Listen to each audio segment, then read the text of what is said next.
Hello everyone, this is Mike and Barbara Bruhn. We're going to continue our video series covering our trip down the Illinois River. In part one we looked at the Joliet freewall. In this video we're going to continue down the river and overview the Brandon Road, Dresden Island, and Marcellus locks. Stop at Heritage Harbor, and then stop at the Starved Rock Lock and Dam. From there we'll go to Henry Harbor Marina and then finish in Peoria at the Illinois Valley Yacht Club. So here we go. So from the Joliet freewall, which we'll probably be leaving about 6:20 or thereafter, we'll have a railroad bridge that'll be open, we'll go under, and then the McDonough Bridge, McDonough Street Bridge at 287 we'll have to call some of the boats will be under 17 or over 17 feet, and then after that Interstate 80 bridge is plenty high. We unfortunately weren't able to stop at the Dresden Island Lock because of the construction. We did get some footage at the Marcellus Lock. You'll see a little bit later, but we decided not to try to stop there because we wouldn't have been able to gain entry anyway. So leaving Brandon Road Lock at mile 286, we headed to Dresden Island Lock at mile 271.5. There were no bridges we had to worry about. All of them were plenty high with plenty of clearance.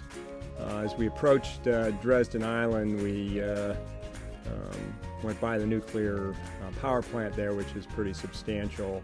We tried to get into the lock, and as with Brandon Road, with the construction, unless you were working there, there wasn't authorized visitation. From Dresden Island, then we drove along the roads and made our way to Marcellus Lock, and there we found out that all three locks, really, you couldn't have been able to enter them, but here's some pictures of what we did see while we were there. Yeah, at the Marcellus Lock there were lots of signs about construction and only authorized traffic. It was a restricted area. I walked up to the fence line and took some pictures and looked in, and there was a lot of things going on there, a lot of people working, so hopefully they're going to get everything done as they've promised. So after we left Marcellus Lock by road, we made our way down river to Heritage Harbor, and when we got there we were able to get a good overview. Here's what you'll see on Aquamaps or Navionics.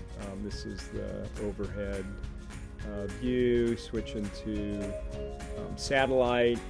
They have a large harbor that's been dredged. It's a pretty impressive layout. They've got a lot of things going on there, a lot of new construction. Here's some footage of the harbor, and the area here is where a lot of us will probably be docking, according to Jeremy. This is a view from the ground, the complex, a lot of beautiful condominiums, a lot of boats there, I think year-round. They got their own little beach. They had a map overview of the community. They're still building. This is the marina office called the quarter deck. Looks like they rent pontoon boats there. This is the floating dock where a lot of folks will be staying. This is the office. Got a lot of great things in the office for sale. A nice harbor walk around the pool. We had lunch at the Red Dog, which I highly recommend. A real nice place, nice bar. It will be open when we're there. we got taken care of by Jasmine. She did a great job providing us food. Had some nice hors d'oeuvres and a salad, really delicious. Here's another overview shot, what the pool looks like depth-wise. Jeremy said there's plenty of depth coming in and out, nothing really to worry about. So once you leave Heritage Harbor, you make your way to Starved Rock Lock. We made the drive there, and as you can see along the route, there's several anchorages, there's several other marinas in between that are possibilities for folks. And then when we got to Starved Rock, as this overhead imagery shows, it's a pretty good sized lock.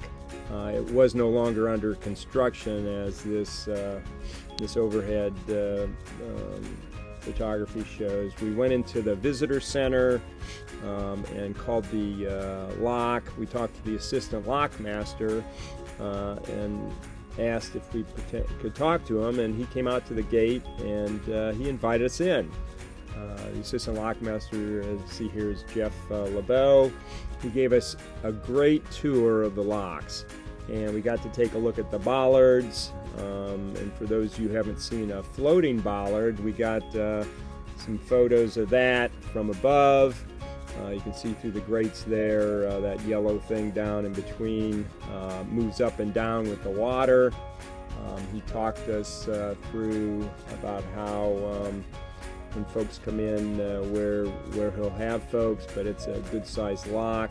It's also one of the prettiest locks I think I've seen, with Starved Rock right off in the distance. We did a little selfie, and then we were able to walk around the entire pool and got a few more shots of the floating bollards and the bollards that are fixed, but we'll mainly be using those. Then he gave us a tour of the control room, which was a real treat. Showed us how things work from in there, and what the switches do, and we got to see the cameras. They can see what's going on in the pool, and he told us that they will control the flow to minimize the turbulence in there while we go through as pleasure craft. But it was a great tour. We got some inside view that a lot of folks don't get.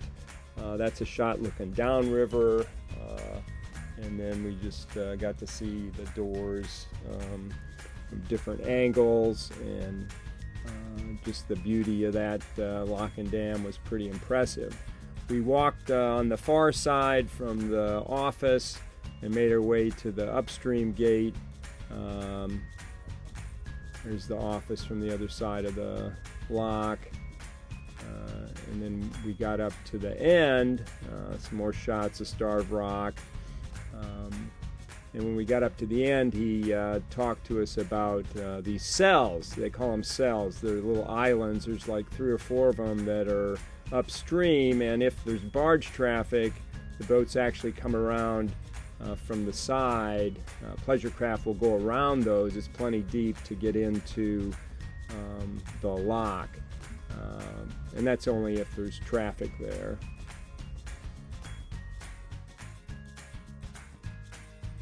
Jeff LeBeau gave us a great tour. We really appreciate it and thank him, and we look forward to locking through Starved Rock Lock. So once we left Starved Rock by car, we headed down to Henry, Illinois. On the route, you'll go by Peru, you'll go by Spring Valley, Depew, and a couple other small towns, Hennepin, I think, as well. And river turns quite a bit, but once you get to Henry, we stopped there, and we'll show you some photos of that place. Here's the overhead imagery, and it's right adjacent to an old lock. And that old lock channel is used for tying up the bigger boats. This is a panorama of Henry Harbor. This is looking at the harbor itself from the parking lot. It's a little primitive. The office is actually a boat that's out in the old barge lock, and Fran and her husband work on the boat. She talked to me for quite a while. They've got restroom building, shower building that they built that's my wife checked out, which was just great, really clean. They got fuel there, and they're prepared to receive us. There's the office in the distance there. I think it was a carver, about a 45-foot carver that Fran lives on. So we left Henry Marina and headed south. We went along the roads, but as you can see from the charting here from Aquamaps, the river goes by several cities. You go by recon, you go by a wildlife area, so it should be very pretty. We'll get to Chillicothe. And then from there it opens up into a pretty wide lake, and at Ivy, the folks at that marina said you really want to be careful in this lake because the channel's very narrow and it's very shallow anywhere out of the channel, so you got to pay attention. And then we got to Ivy Marina, and we took some photos while we were there. You can see the marina overhead. They've got a large harbor, well protected. The channel, according to the dock master, is plenty deep. You can see that entrance there, marked by that lighthouse. Here's some shots of the yacht club from the breakwater. We drove out and took a look at where our slip, we're staying there, is going to be. On this side of the breakwater where they put the larger transient vessels. Here's the actual yacht club building. We talked to Anita at the front desk. She gave us a great tour of the building. It's got a nice restaurant which will be open on Friday when the 4th flotilla arrives. This is more of the harbor. Got a great bar that overlooks the marina. It's from the balcony, looking into the pool, and transient slips, as I mentioned earlier, that are out on the backside of the breakwater. Here's another panorama shot looking from left to right from shore, so you can get an idea of the balcony. And so that's the end of the video.